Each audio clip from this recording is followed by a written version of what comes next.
Hello, Ravi Kumar Gupta, कक्षा 11 की biology आपको भी पढ़ाऊँगा। ठीक, शुरुआत करते हैं बायोलॉजी के विषय में।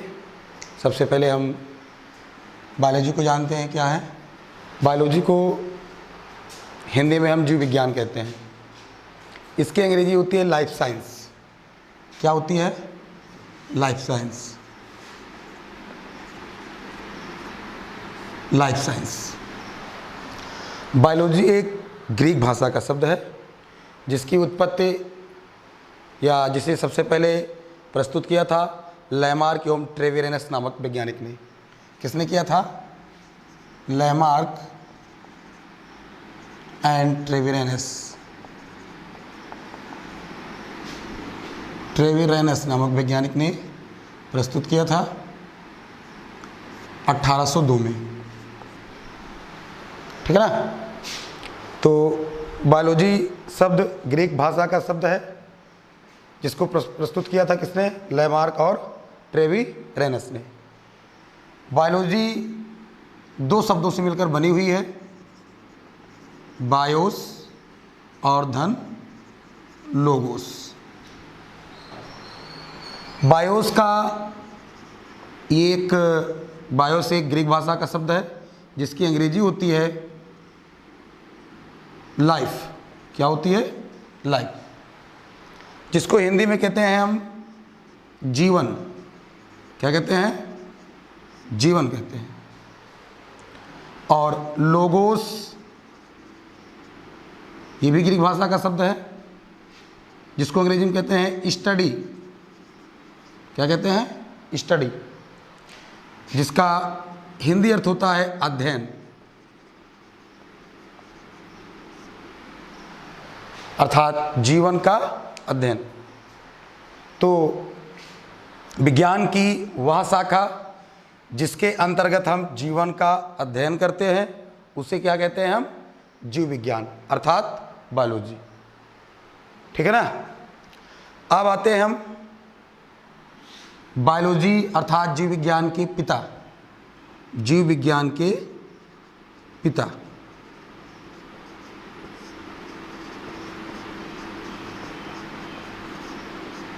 जीव विज्ञान के पिता अरस्तु जी को कहा जाता है।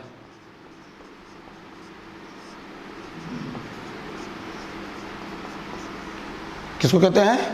अरस्तु जी को। फादर्स ऑफ बायोलॉजी किसे कहा जाता है? अरस्तु जी को। ठीक, इतनी बात समझ में आ गई। आगे चलते हैं हम। जीव विज्ञान की शाखाएं।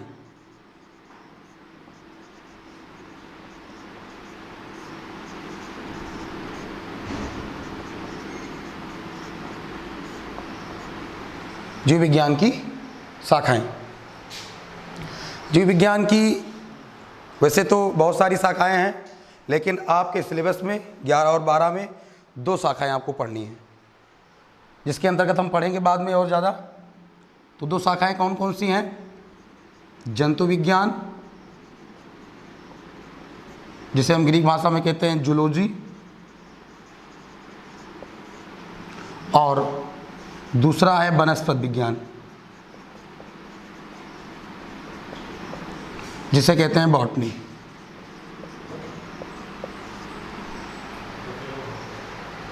ठीक, पहला जंतु विज्ञान जूलॉजी, दूसरा वनस्पति विज्ञान बॉटनी। जंतु विज्ञान किसे कहते हैं? तो जीव विज्ञान की वो शाखा जिसके अंतर्गत हम पृथ्वी पर पाए जाने वाले समस्त जंतुओं का अध्ययन करते हैं, समस्त चर प्राणियों का अध्ययन करते हैं जो एक स्थान से दूसरे स्थान पर विचरण करते रहते हैं। उनका अध्ययन हम कहाँ करते हैं? जंतु विज्ञान के अंतर्गत। ठीक है ना? और दूसरा पॉइंट है आपका वनस्पति विज्ञान। तो वनस्पति विज्ञान जीव विज्ञान की वह शाखा जिसके अंतर्गत पृथ्वी पर पाए जाने वाले समस्त अचर प्राणी, हरे पेड़ पौधे, चाहे वो सूक्ष्म हो चाहे वो विशालकाय हों, सबका अध्ययन हम कहाँ करते हैं? वनस्पति विज्ञान के अंतर्गत करते हैं। ठीक, आगे आपका आता है जंतु विज्ञान का जनक और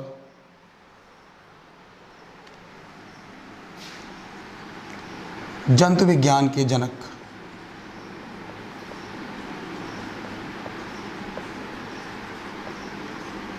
जंतु विज्ञान के जनक अरस्तु जी ही हैं, जो जीव विज्ञान के जनक हैं वही जंतु विज्ञान के जनक भी हैं। और वनस्पति विज्ञान के जनक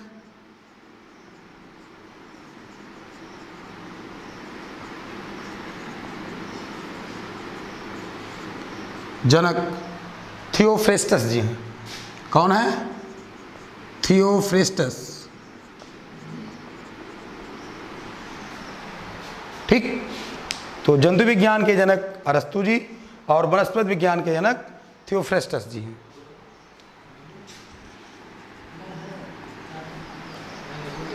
ये आपका थोड़ा सा परिचय था जीव विज्ञान के संबंध में। तो जीव विज्ञान को हम ग्रीक भाषा में बायोलॉजी बोलते हैं, जिसे अंग्रेजी भाषा में क्या बोलते हैं? Life science.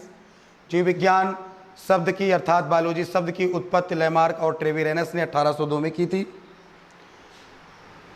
बायोलॉजी शब्द बायोस और लोगोस दो ग्रीक भाषा के शब्दों से मिलकर बना हुआ है, जिसमें दो शब्द कौन कौन से हैं? बायोस और लोगोस। बायोस का अंग्रेजी होता है लाइफ और जिसका हिंदी अर्थ होता है जीवन।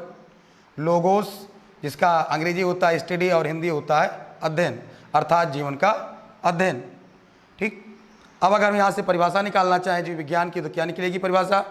जीव विज्ञान विज्ञान की वो शाखा है जिसके अंतर्गत हम पृथ्वी पर पाए जाने वाले समस्त जैविक जीवधारियों का अध्ययन किया जाता है। ठीक है ना?